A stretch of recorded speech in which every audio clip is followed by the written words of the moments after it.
Hello students, कैसे हैं आप लोग।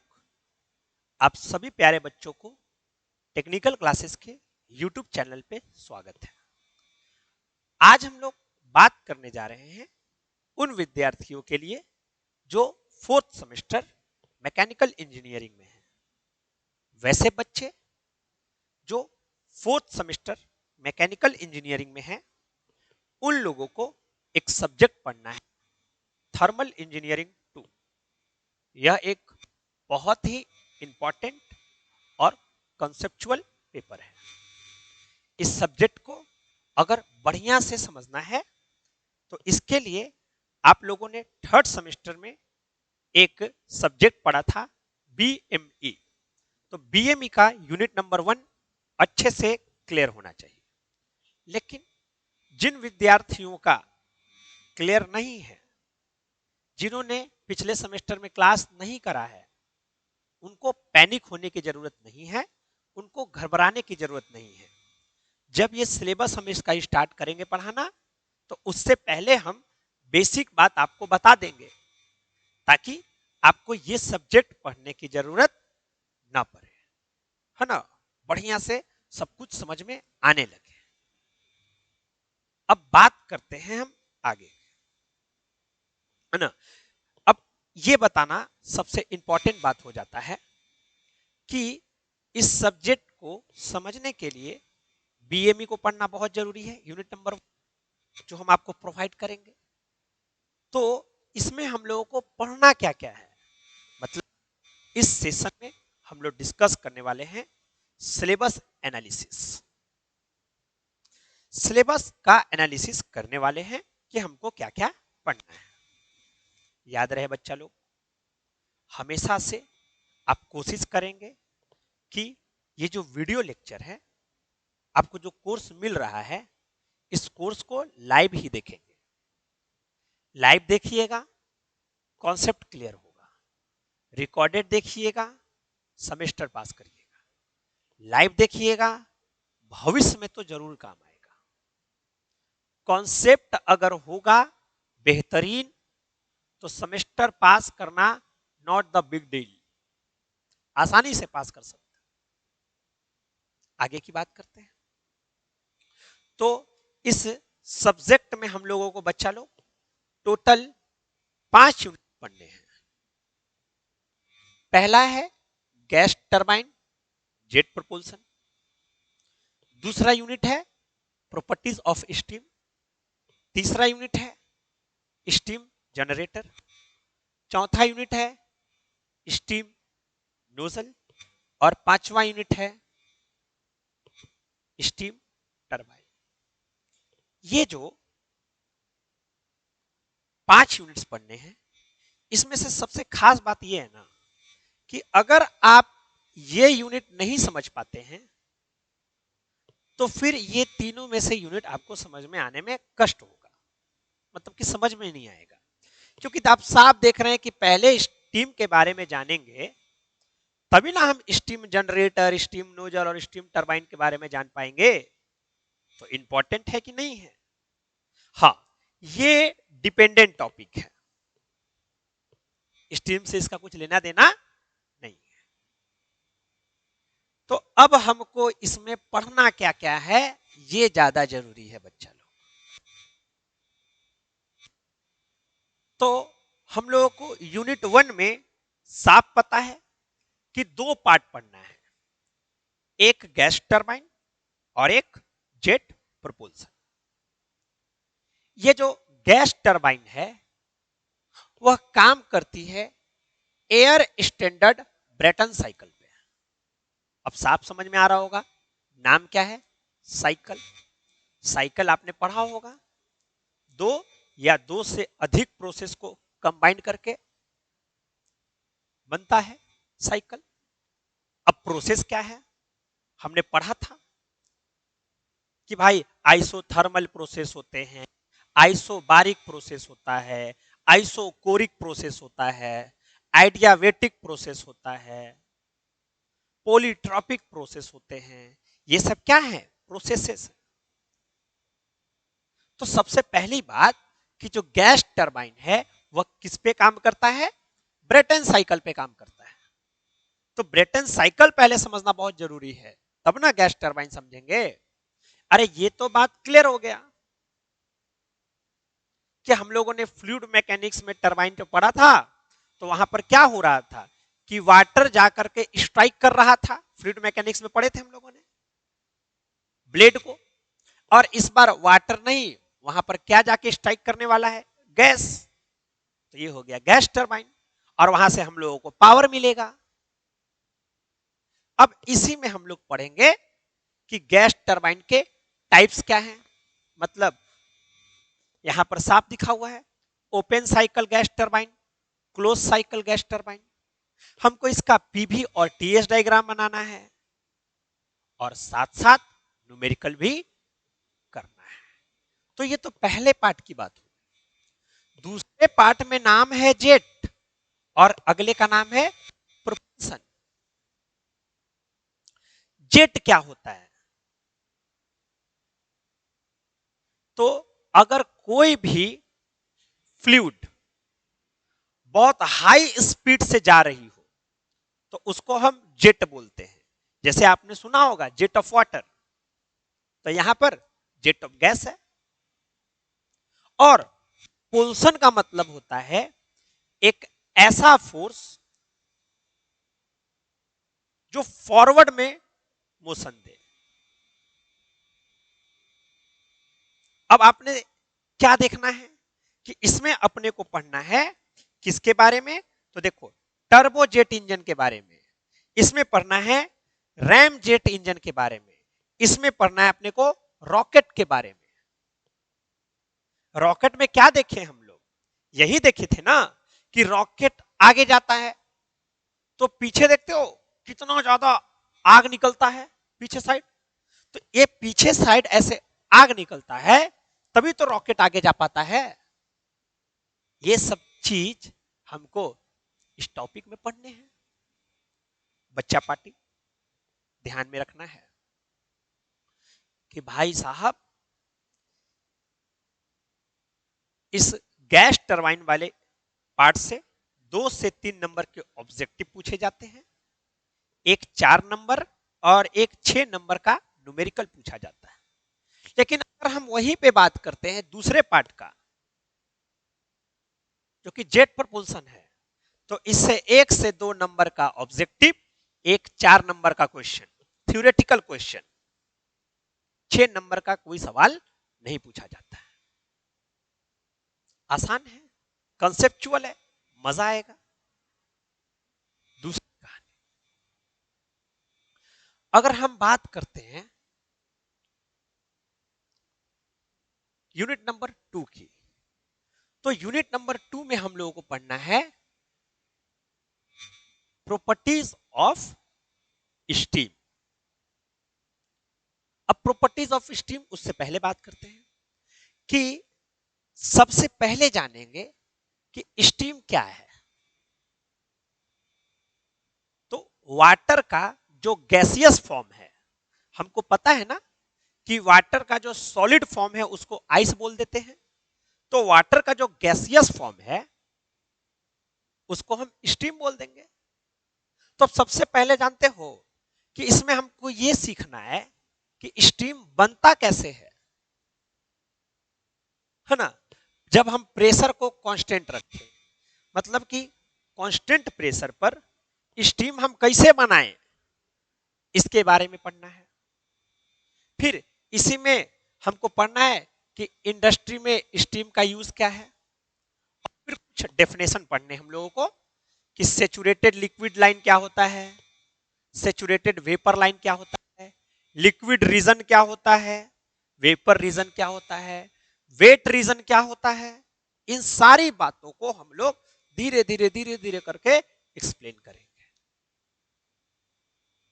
उसके बाद हम लोग को पढ़ना है, निकालना है इंथैल्पी, इंटरनल एनर्जी। आपने सब नाम सुना होगा बीएमई के यूनिट नंबर 1 में। हम लोग को internal latent heat, entropy, entropy बहुत इंपॉर्टेंट है। किसके लिए, किसके लिए निकालना है ये सब? तो वेट ड्राई और सुपर हीटेड स्टीम के लिए। वेट स्टीम मतलब क्या हो गया? तो वेट स्टीम वैसा स्टीम हो गया ना जिसमें वेपर का भी पार्ट रहेगा और वाटर पार्टिकल भी रहेंगे, तो वो कहलाएगा वेट स्टीम। ड्राई स्टीम कहने का मतलब कि उसमें 100% वेपर हो। और सुपर हीटेड स्टीम मतलब कि जो वेपर है उसको हम और ज्यादा हीट दे दिए और ज्यादा टेम्परेचर पहुंचा दिए उसका, तो वह कहलाया सुपर हीटेड। तो इस तीनों फॉर्म अलग अलग जो दिख रहा है, वेट, ड्राई और सुपर हीटेड, इसके लिए ये सारे चीज कैलकुलेट करने हैं अलग अलग प्रोसेस पे, आइसोथर्मल प्रोसेस पे, हाइपरबोलिक प्रोसेस पे, आइसेंट्रोपिक प्रोसेस पे। और उसके बाद लास्ट में हम लोग को पढ़ना है steam calorimeter. Steam calorimeter measure करता है कि किसी भी, है ना, जो स्टीम है उसमें कितना वाटर पार्टिकल है, या ऐसे समझेंगे कि कितना वेपर है। जैसे स्टीम है, कोई मान लेते हैं वेट स्टीम ही है, तो उसमें कितना परसेंट वाटर पार्टिकल है या फिर कितना परसेंट वेपर है। वेपर ही मेजर करता है। जब वेपर पता चल जाएगा तो ऑब्वियस है कि वहां से हमको पता चल जाएगा कि वाटर पार्टिकल कितना है, तो यह मेजर करेंगे यहां से। और इससे रिलेटेड बात भाई अगर हम करें तो सबसे ज्यादा इंपॉर्टेंट यही है। इससे 3 से 4 नंबर के ऑब्जेक्टिव, 2 नंबर के, सॉरी 2 क्वेश्चन, 1 से 2 क्वेश्चन 4 नंबर के और 1 क्वेश्चन 6 नंबर के न्यूमेरिकल। अब ना सवाल ये नहीं है ना बच्चा लोग कि भाई स्टीम बनता कैसे है, ये तो हम लोग पिछले बार पढ़ ही लिए। अब सवाल ये है ना कि ठीक है स्टीम बनता कैसे है पता चल गया, लेकिन स्टीम बनता कहां है यही पढ़ना है यूनिट नंबर 3 में, जिसका नाम है स्टीम जनरेटर। मतलब स्टीम को जनरेट करने वाला कौन है, और स्टीम को जनरेट करने वाला और कोई नहीं बच्चा लोग, उसका नाम है बॉयलर। तो हम लोग बॉयलर के बारे में पढ़ेंगे। बॉयलर एक बहुत बड़ा क्लोज वेसल है, मतलब क्लोज मतलब चारों तरफ से घिरा हुआ, और साथ में वेसल मतलब बर्तन बहुत बड़ा, और उसी में स्टीम बनता है। उसमें पानी डालते हैं, हीट देते हैं और स्टीम बनता है। अब बॉयलर्स के टाइप्स क्या क्या हैं, ये सब बात इसके अंदर हम लोग पढ़ेंगे। वाटर ट्यूब बॉयलर क्या होगा, फायर ट्यूब बॉयलर क्या होता है, इन सब चीजों के बारे में इसमें हम लोगों को पढ़ना है। उसके बाद हम पढ़ेंगे बॉयलर माउंटिंग। अब जैसे कि हम बात करते हैं कि ये बॉयलर है बड़ा सा, हम बोले ना एगो ऐसा क्लोज वेसल होता है पूरा पैक, तो अब इसमें पानी डलाएगा तबे ना वेपर बनेगा, स्टीम बनेगा। तब पानी डला गया ऐसे, तब वेपर बन रहा है। तब भाई ऐसा हो सकता है ना कि पनिया धीरे धीरे धीरे धीरे कम हो जाए, तो हमको पता ऐसे थोड़ी है कि हम खोल के झांकेंगे कि कितना पानी और बचल है, नहीं। तो कितना पानी बचल है ये और भी बहुत सारा बात हो गया। इस सब जानने के लिए हम क्या करते हैं कि बॉयलर के सरफेस पर कुछ कुछ डिवाइस लगा देते हैं कि बॉयलर ताकि अच्छा से काम कर सके, हमको पता चल सके। कहने का मतलब कि बॉयलर के सरफेस पर हम वह सामान लगाएंगे ताकि बॉयलर अच्छा से काम कर सके। तो वो जो सामान सब है उसी को हम बोलेंगे बॉयलर माउंटिंग। जैसे वाटर लेवल इंडिकेटर, हम बोले नहीं कि वाटर कितना है, फ्यूजेबल प्लग, है ना, प्रेशर गेज कि बॉयलर के अंदर प्रेशर कितना है, ऐसा नहीं ना है कि कम हो गया, ऐसा नहीं ना है कि ज्यादा हो गया। तो इस चीज जानना ना होगा हमको। पता चला बहुत ज्यादा प्रेशर हो गया, ब्लास्ट कर गया, तो इसके लिए हम सामान लगा देते हैं कहां? बॉयलर के सरफेस पर, अंदर में नहीं बाहर में। क्लियर है? तो उसको हम बोलेंगे बॉयलर माउंटिंग। अब बॉयलर बढ़िया से बढ़िया इफिशियंसी दे, इसके लिए हम लोग यूज क्या करते हैं? तो बॉयलर एसेसरीज का। बॉयलर एसेसरीज का होता है कि बॉयलर का इफिशियंसी बढ़िया रहे। अब जैसे मान लेते हैं, एगो छोटा सा एग्जांपल लेते हैं, है ना? ऐसा समझेंगे कि एगो तसला है ना? और तसला में हम 1 लीटर पानी रख दिए, हम सोच रहे सिर्फ समझने के लिए, और उसे स्टीम बनाना है, तो मार उसको हीट दिए जा रहे हैं, हीट दिए जा रहे हैं, अब बड़ी टाइम लग रहा है, तो सब पैसा का बर्बादी ना होगा, मतलब कि इफिशियंसी बढ़िया नहीं है।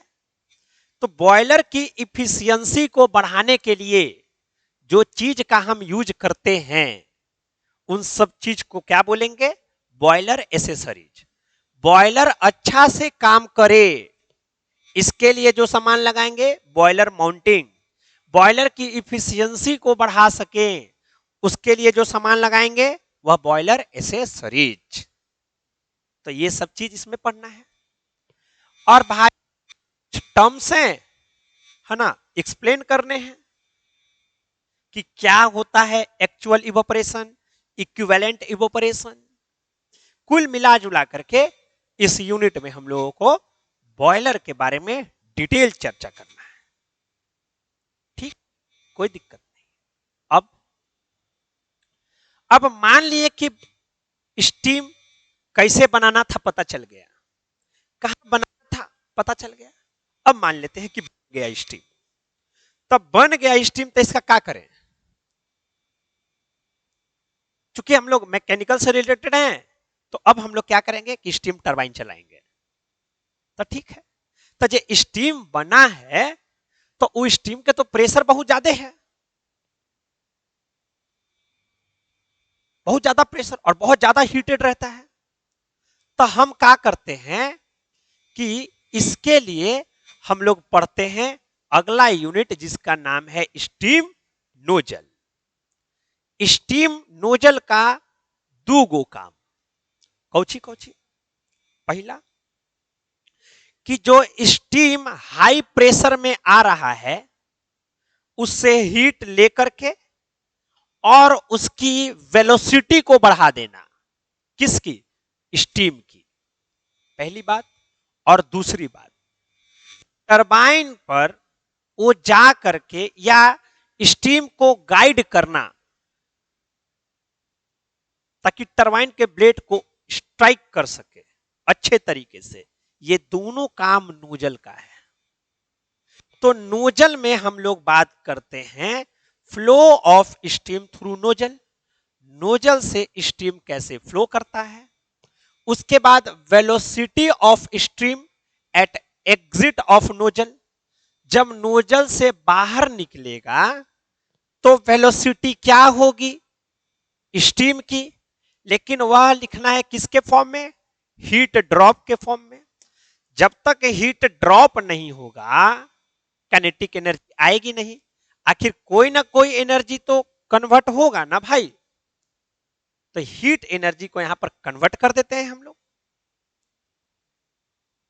और हाई स्पीड से निकलता है नोजल से स्टीम। अब नोजल है, नोजल ऐसे भी होता है, नोजल ऐसा भी होता है।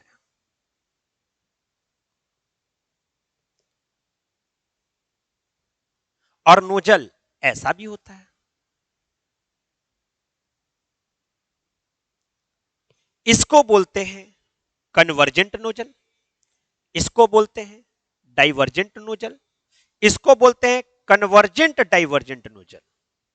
कन्वर्जेंट नोजल वह नोजल हो गया जिसका एरिया घट रहा है, डाइवर्जेंट नोजल वह हो गया जिसका एरिया बढ़ रहा है। आगे जैसे जैसे आगे जा रहा, देख रहा है बड़ा होते जा रहा है ना, और यहां पर पहले घट रहा है और फिर बढ़ रहा है। तो इन सब चीजों के बारे में हम लोगों को इसमें पढ़ना है। आगे की बात करते हैं। तो अब हम लोग बात करते हैं कि भाई साहब स्टीम जनरेटर जो यूनिट नंबर 3 था, उससे 3 से 4 नंबर के ऑब्जेक्टिव क्वेश्चन, 4 मार्क्स के एक सब्जेक्टिव क्वेश्चन और 6 मार्क्स के एक न्यूमेरिकल पूछे जाते हैं। और वहीं हम बात कर लेते हैं स्टीम नोजल की, तो स्टीम नोजल से भी 2 से 3 क्वेश्चन पूछता है। एक क्वेश्चन 4 नंबर का और एक क्वेश्चन 6 नंबर का। अब मेन बात, हमने नोजल के बारे में जाना कि चलो भाई, स्टीम जनरेटर से मतलब बॉयलर से स्टीम निकला और अब वो गया नोजल में। नोजल से जब निकला तो उसके पास हाई वेलोसिटी थी और वह हाई वेलोसिटी लेकर के गया और वह टरबाइन को स्ट्राइक, ब्लेड पे स्ट्राइक करा। और हम फिर पढ़ने लगे क्या चीज? Steam turbine. अब स्टीम टरबाइन में लॉजिक तो क्लियर है कि इस बार पावर को जनरेट करने के लिए स्टीम की मदद लेनी पड़ेगी। स्टीम जाकर के ब्लेड को स्ट्राइक करेगा। तो हमको स्टीम टरबाइन के बारे में पढ़ना है ना। हमको इंपल्स और रिएक्शन टरबाइन पढ़ना है, हमको वर्किंग के बारे में पढ़ना है ना।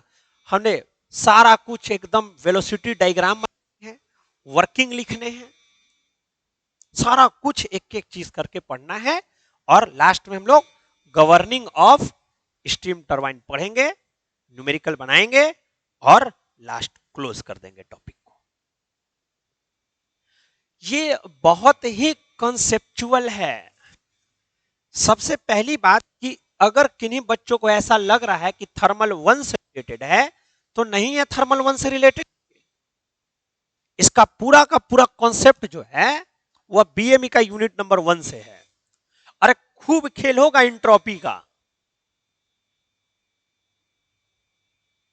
शुरुआत से ही इसको जम के हम लोग पढ़ेंगे।